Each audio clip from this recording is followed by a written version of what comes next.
Buonasera, benvenuti. Porto il saluto del Presidente dell'Istituto Veneto, il Professor Andrea Rinaldo, che non è qui con noi stasera, in questa occasione che mi fa piacere festeggiare insieme a voi. È la prima volta che questo film, che è stato visto soltanto una volta a Possagno, sì, giusto? Viene proiettato a Venezia. E desidero ringraziare i miei compagni di tavolo, in particolare devo dire questa occasione è quella per sottolineare una collaborazione che oramai abbiamo da 4 anni con l'Istituto Veneto per il Restauro, che è nostro vicino di casa ma anche collaboratore in molte imprese che riguardano sia Palazzo Loredan che Palazzo Franchetti, e quindi abbiamo pensato di ospitare la proiezione di questo film proprio per sottolineare questo momento di lavoro insieme, anche perché Canova ha appena passato il suo bicentenario della morte. Per l'Istituto Veneto Canova è comunque un passaggio importante, abbiamo un piccolo busto che è stato un dono di suo fratello, mi pare. E lui fu anche socio nel primo Istituto Veneto. Troviamo il suo nome fra i soci del 1812, quindi proprio antichissima data. Ma comunque, al di là di tutte queste occasioni, proprio mi fa piacere sottolineare questa collaborazione e questo restauro così importante. Niente, io non ho molto di più da dire in questo momento. Do la parola a Paola Marini, nella sua qualità di presidente dei comitati privati e anche socia dell'Istituto Veneto. Grazie a Giovanna Palandri, grazie a tutti voi. Non è scontato che a Venezia ci sia una riunione così frequentata e mi fa molto piacere aprire questa serata che suggella un restauro molto importante e che lo rilancia e ne approfondisce la conoscenza e le informazioni. Si tratta di uno dei molti restauri importanti che i comitati privati internazionali per la salvaguardia di Venezia hanno portato a conclusione proprio in coincidenza con la pandemia. E devo dire che questi lavori, che vanno dalle sale del Palazzo Reale all'Assunta dei Frari, da Torcello allo scalone di Codussi a San Giovanni Evangelista, e ce ne sono anche tanti altri, sono stati, credo, anche Sanstae, anche più toccanti ancora, proprio perché si sono svolti, sono arrivati a conclusione in un momento così delicato in cui l'umanità intera si interrogava sul proprio futuro. Credo che per i restauratori il rapporto con le opere su cui intervenivano sia stato ancora più intimo e toccante, e per noi tutti un segno di speranza questi lavori che riuscivano a procedere in tempi così difficili. Il sottotitolo di questo incontro, che è dedicato, come sapete, alla proiezione di questo importante documentario, recita Allievi e maestri, eredità e tributi. Allievi e maestri sono maestro è stato Torino Non Far Male, a cui il comitato inglese Venice Imperil ha affidato il restauro, e il suo collaboratore Giovanni Giannelli, suo collaboratore da 40 anni.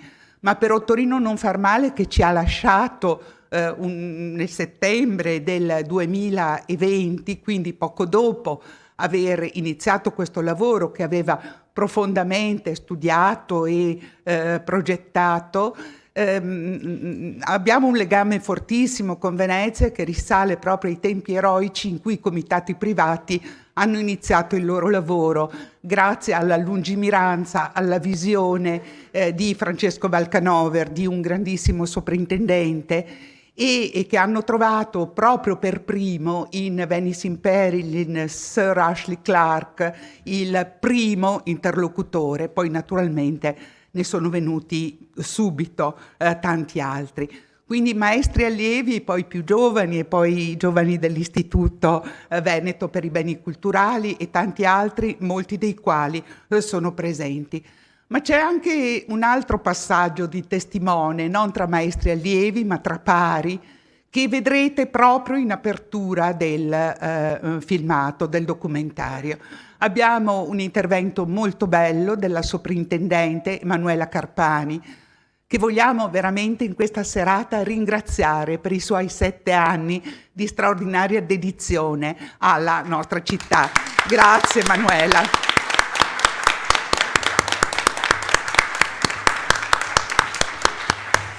E che nelle sue ultime giornate veneziane ha trovato il tempo, e la ringraziamo particolarmente, di essere con noi. E poi l'intervento di Fabrizio Magani, il soprintendente che prende il suo posto, quindi un altro in questo filmato passaggio di testimone e a cui auguriamo buon lavoro. A me spetta di parlarvi rapidamente dei 6 autori che intervengono in quest'opera collettiva.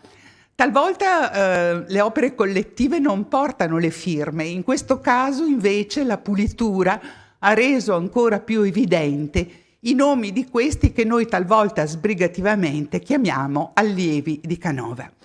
Avete l'immagine, ringrazio Federica Restiani che me l'ha allestita, a sinistra il primo, l'autore del Genio con la face rovesciata, è Giuseppe De Fabris, un novese, figlio del direttore della manifattura Antoni Bon, che era allora la manifattura di ceramica, una delle manifatture più importanti del territorio della Serenissima. Lavorerà molto a Roma e soprattutto sarà, dopo Antonio d'Este e dopo Canova, il direttore dei Musei Vaticani a partire dal 1837.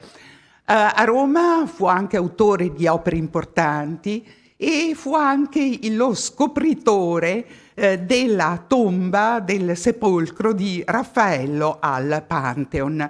Quindi una presenza molto significativa che appunto introduce la prima figura da sinistra. Abbiamo poi un padovano, Rinaldo Rinaldi, il quale è autore del Leone e del Genio, del piccolo genio che accompagna la scultura. Rinaldo Rinaldi era figlio di un intagliatore e di una contessa Pisani. Si era formato all'Accademia di Venezia ed era stato mandato da Leopoldo Cicognara, a cui si deve l'iniziativa di erigere questo cenotafio, a studiare a Roma. E proprio Canova indica in Adamo Tadolini e in Rinaldo Rinaldi gli ultimatori delle opere che alla sua morte fossero rimaste incompiute. Bisogna anche dire che Rinaldo Rinaldi subentra nel 1826 nello studio di Canova in via delle Colonnette. Ad Antonio Bosa, invece, spetta il grande medaglione in alto con le figure delle fame. Pove viene da Pove del Grappa, il luogo delle cave della pietra nel territorio di Bassano e Possagno, e lavorerà molto a Trieste, ma lavorerà anche a Venezia, proprio nella facciata della ala napoleonica, e poi sarà l'autore del monumento di Winckelmann a Venezia. La immagine della scultura, quella che con l'urna contenente il cuore di Canova, che è conservato all'interno del cenotafio, mentre la mano, sappiamo, non si trova più da tempo in quella che era la sede dell'Accademia di Belle Arti, ma è stata, come dire, pietosamente ricondotta a Possagno. L'autore della scultura è il marosticense Bartolomeo Ferrari. Invece le 2 figure sulla destra, della pittura e dell'architettura, spettano ad un veronese, anzi di Colognola ai Colli, zone di Mario Piana, tanto per dire, non Vago di Lavagno, ma Colognola ai Colli, il quale fu allievo, vero allievo di Canova, docente all'Accademia di Belle Arti, ma soprattutto per l'interesse della Chiesa, e ringraziamo anche Padre Lino, il parroco dei frari, della sua presenza e dell'attenzione con cui ha seguito tutto questo lavoro, a Luigi Zandomenichi spetta il monumento di Tiziano che si trova proprio di fronte al cenotafio di Canova, e per cui Canova stesso aveva pensato ad un'immagine piramidale che, combinata con il monumento a Maria Cristina d'Austria, è all'origine del disegno del cenotafio che fu realizzato, la piramide fu realizzata da Domenico Fadiga. Infine concludo con il veneziano Giacomo De Martini, che è l'autore dei 2 Genietti. Quindi abbiamo un'opera collettiva tutta firmata. Gli autori dubitavano delle nostre capacità cognitive e quindi ci hanno offerto delle indicazioni molto chiare che noi siamo tenuti a rispettare e a seguire, e per cui stasera mi ha fatto piacere, ringraziando e rallegrandomi con tutti gli promotori, Venice Imperil, i realizzatori di questo bellissimo restauro, poter ricordare. Grazie.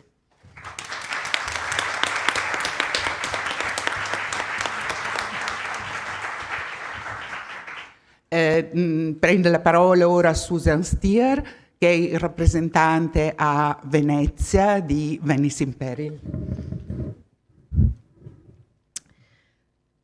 Buonasera a tutti, è con grande piacere che oggi rappresento il presidente del comitato britannico, la Venice Imperial Fund, che, come avete sentito, ha sostenuto il restauro del monumento.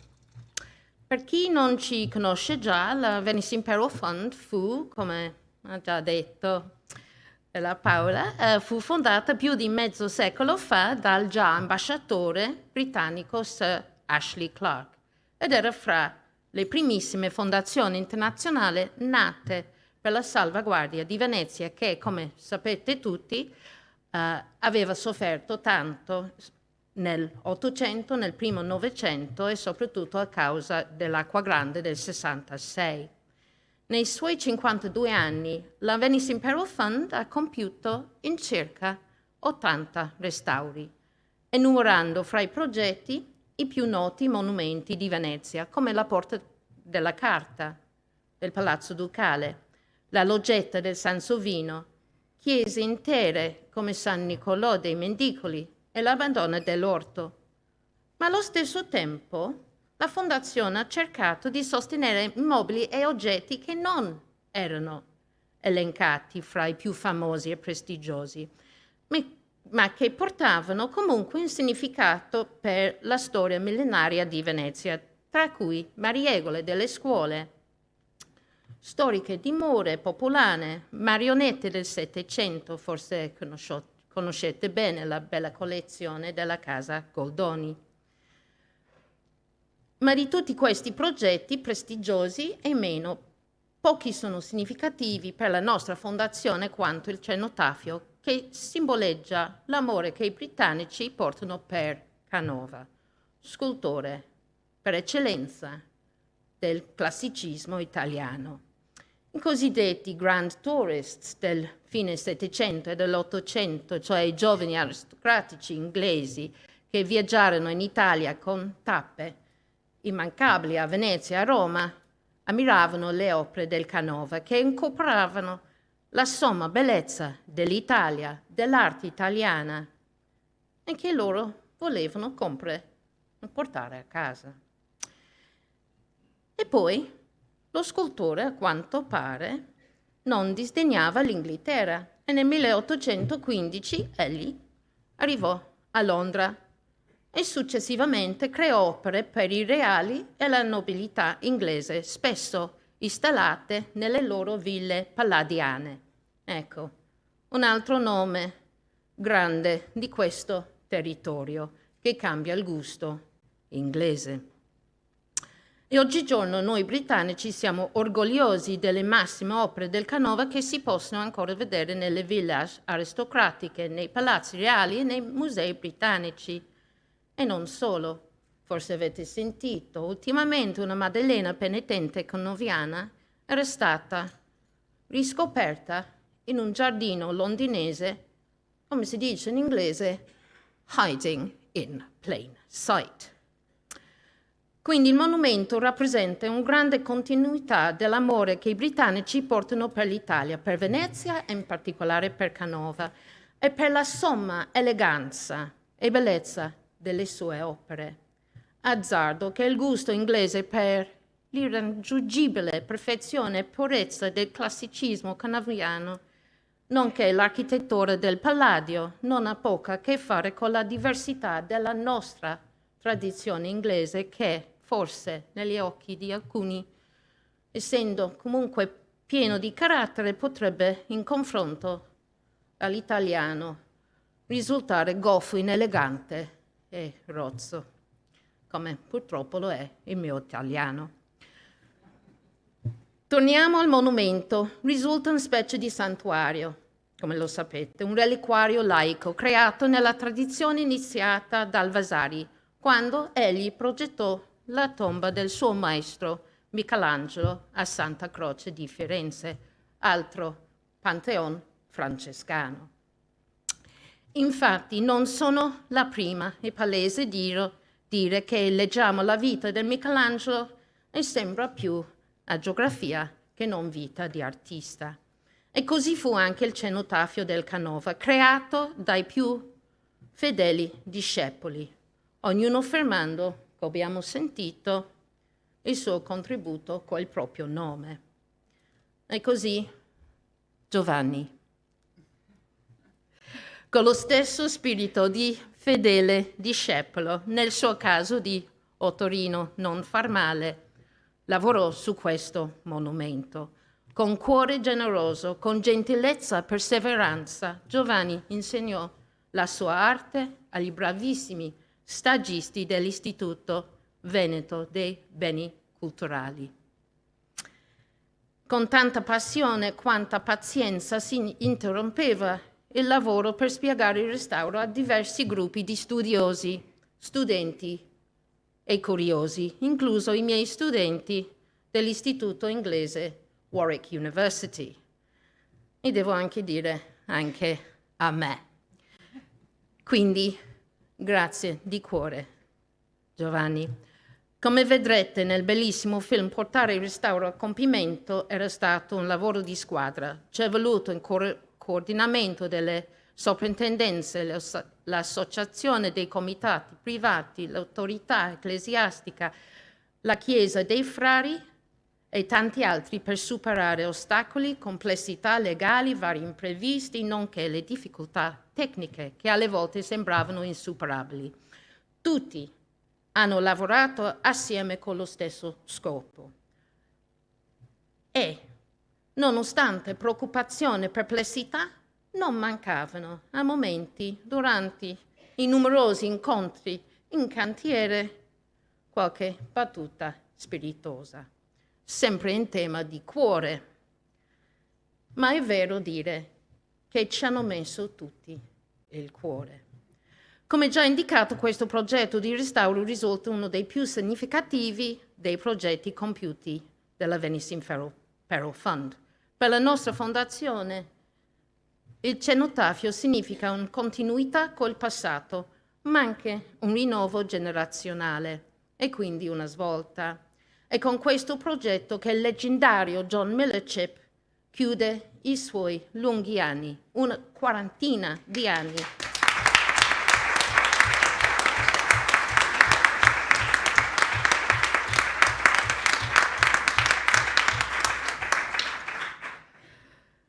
Passerò il vostro applauso a John.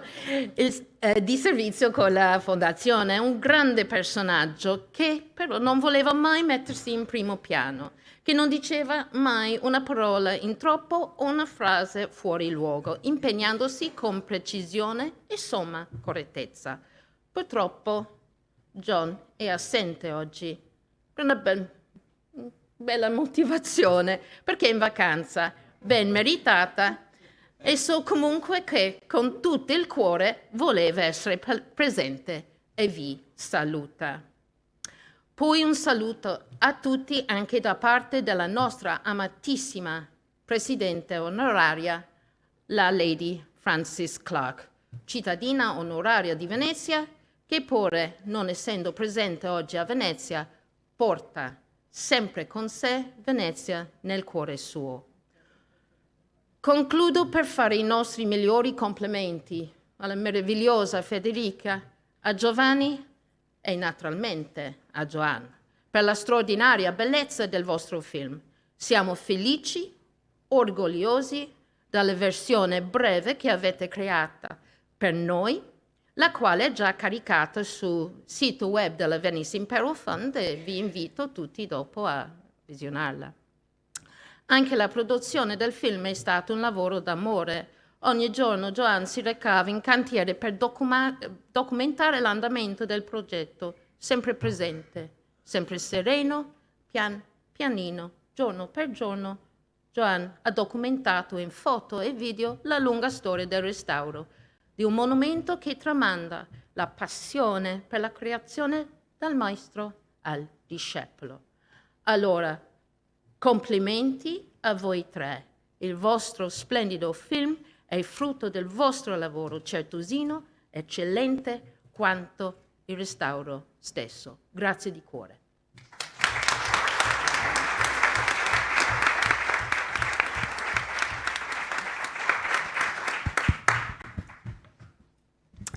Buonasera a tutti. Allora, innanzitutto io volevo ringraziare il nostro ospite, l'Istituto Veneto di Scienze, Lettere e Arti, e il presidente Andrea Rinaldo, il cancelliere Giovanna Palandri, il collegio scientifico per aver ospitato tra le proprie iniziative culturali l'incontro di questa sera. Ma vorrei anche ringraziare il personale interno, Ida Santisi, Laura Padovan, Lucia Macalluso, Gabriele Scalvini, per averne coordinato congiuntamente l'organizzazione.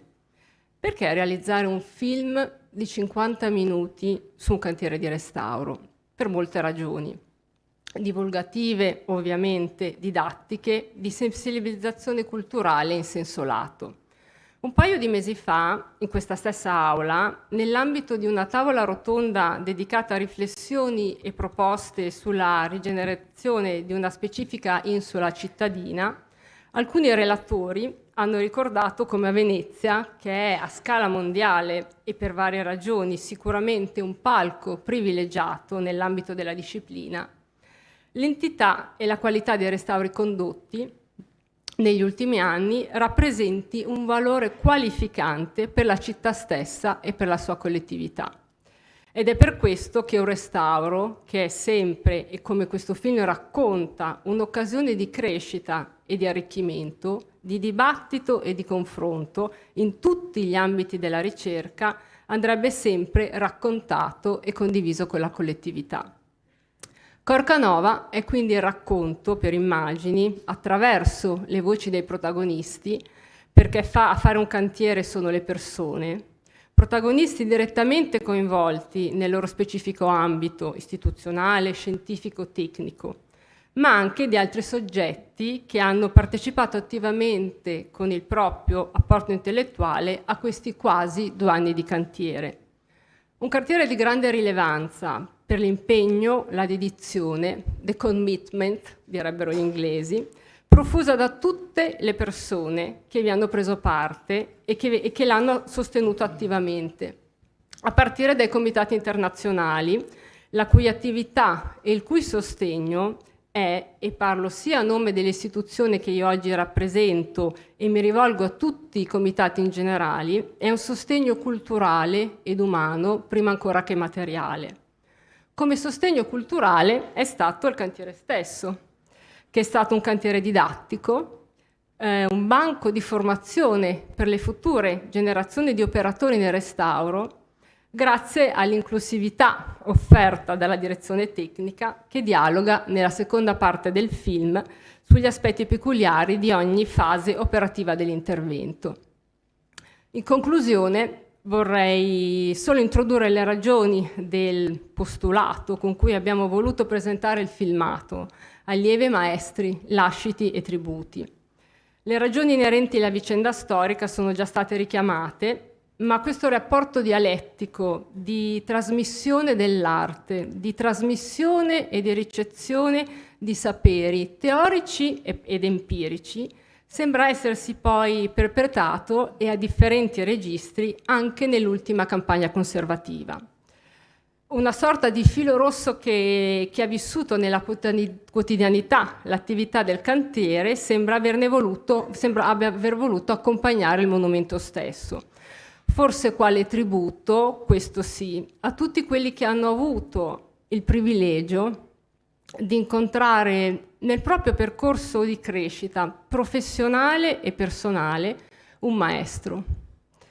E ancora di più il privilegio di riconoscersi allievo del proprio maestro. Grazie.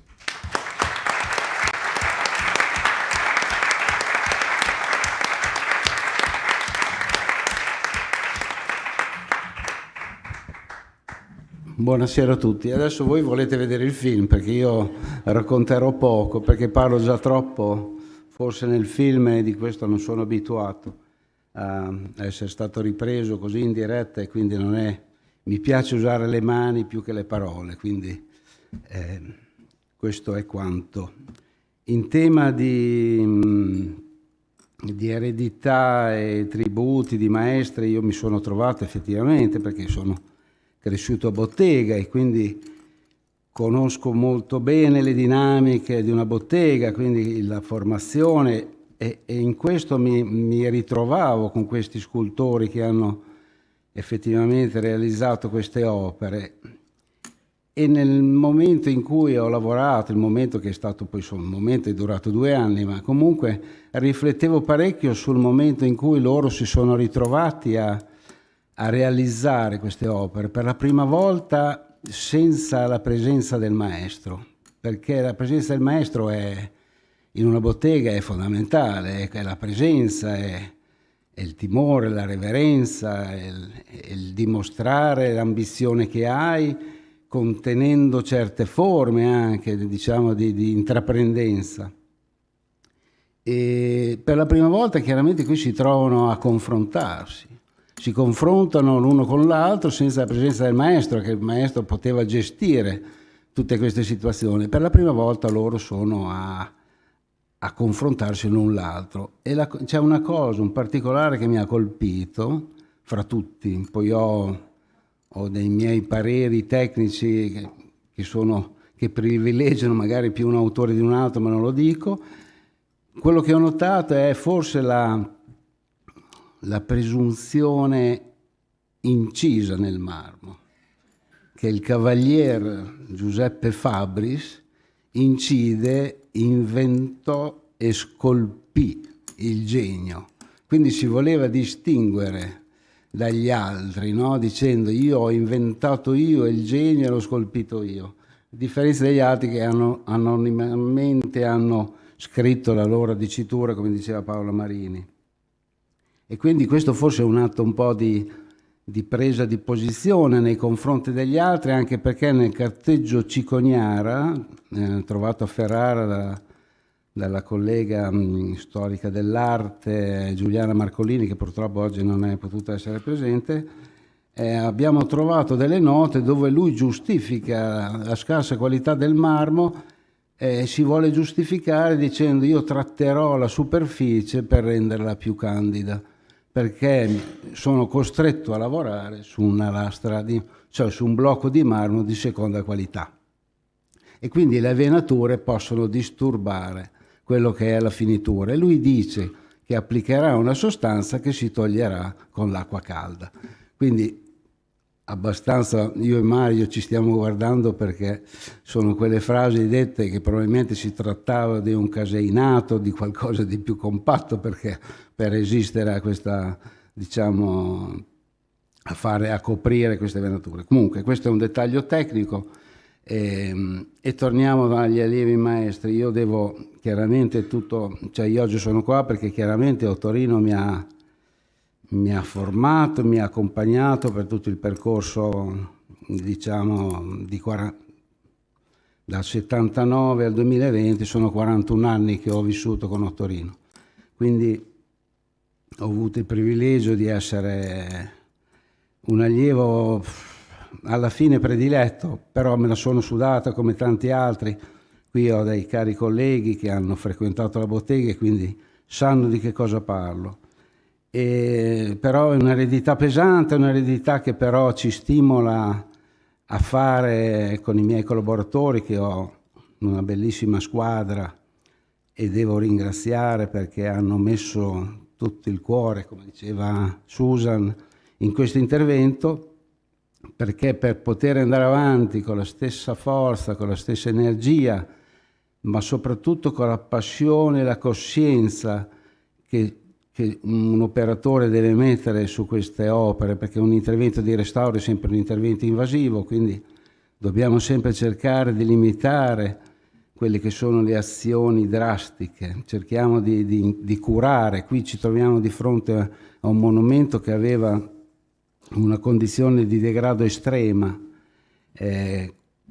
Qui tutti i fattori di degrado si sono concentrati su questo monumento e quindi intervenire vuol dire intervenire, preservare, cercare di conservare per poi dare diciamo continuità e vita al monumento, che dovrà avere comunque un aspetto di manutenzione, perché se è un malato cronico va curato, e quindi credo che per la prima volta in carriera posso dire, e questa volta lo dico con certezza perché Don Lino, che è il parroco della Basilica, abbiamo già approntato una convenzione dove ci sarà fra 2 anni un intervento di manutenzione che sarà più un intervento di verifica, con un protocollo di verifica messo a punto dal professor Fassina, dove verranno verificate effettivamente tutte le condizioni, se si sono stabilizzate o meno, e tutte le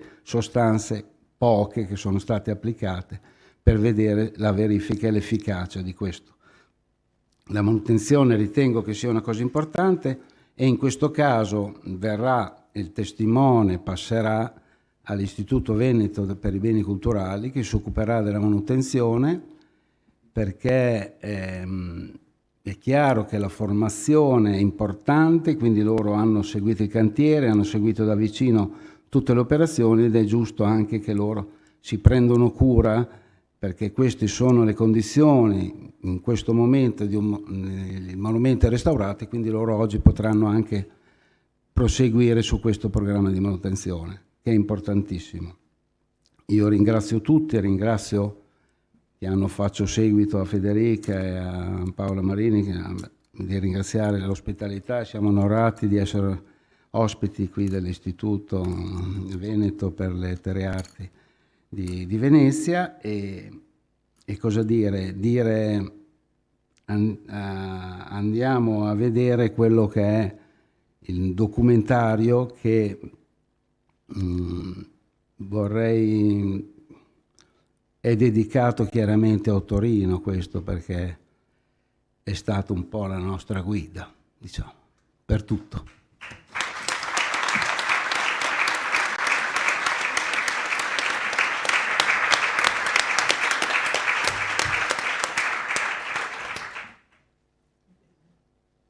Possiamo far partire il film, il documentario? Grazie.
Andavo alla Basilica di Santa Maria Gloriosa dei Frari sul finire degli anni 70 con Dottorino Ronfarmale, un restauratore il cui nome non solo segnava ovviamente un destino, ma dava il senso di una potenza che nella parola stessa, nell'etimologia del suo cognome, lo rendeva l'eccellente, il più rinomato degli scultori con molte invidie. Avevamo un rapporto straordinario, ero un giovane funzionario di 25-26 anni, lui ascoltava i funzionari e i responsabili delle sovrintendenze, dai sovrintendenti agli ispettori, con molta attenzione, forse anche con furbizia, cercando di passare loro, cioè a noi, le sue conoscenze, in noi imperfette, e di acquistare da noi la conoscenza storica di quello che era chiamato a restaurare. A Venezia, quando lui veniva, si andava, entrammo nei Frari, a vedere il cenotafio di Canova. E oggi che Ronfarmale non c'è più, rimane il suo insegnamento, Giovanni Giannelli, che ha ereditato il suo mestiere, la sua esperienza, lo studio Ronfarmale, si sta applicando quel monumento che avevamo guardato con curiosità nel 1977-78 in quella giornata luminosa con Ottorino Ronfarmale. E il fatto che oggi sia stato affidato il restauro del cenotafio di Canova indica come in quella chiesa gloriosa per la sua architettura gotica e per la meraviglia dell'Assunta di Tiziano, che insieme a Raffaello è il più integro dei pittori classici, che in quella chiesa vi sia oggi la tomba di Canova, il cenotafio, con il pensiero a quella immagine violenta di Roberto Longhi, il grande critico, che disse: Canova, lo scultore nato morto, la cui mano è all'Accademia, il cui cuore è ai Frari e il resto non so dove, come dire che la sua realtà, all'opposto di quello che io penso, è una realtà frammentaria di uno scultore alla fine imperfetto per eccesso di frigore, per eccesso di frigidità, per eccesso di quello che potremmo dire pietrificazione, qualcosa che rende la carne pietra e non la pietra carne, l'opposto di quello che dovrebbe fare un artista, ma non è vero, è un equivoco di Longhi e di Brandi. Ecco, l'idea che quel cuore palpiti in quel cenotafio ci dà il senso dell'importanza di un intervento che restituisca a Canova quella perfezione, quella integrità che è la vocazione della sua intera ricerca. Questo è l'intervento che oggi viene facendo lo studio Ronfarmale con Giovanni Giannelli. Siamo a Venezia.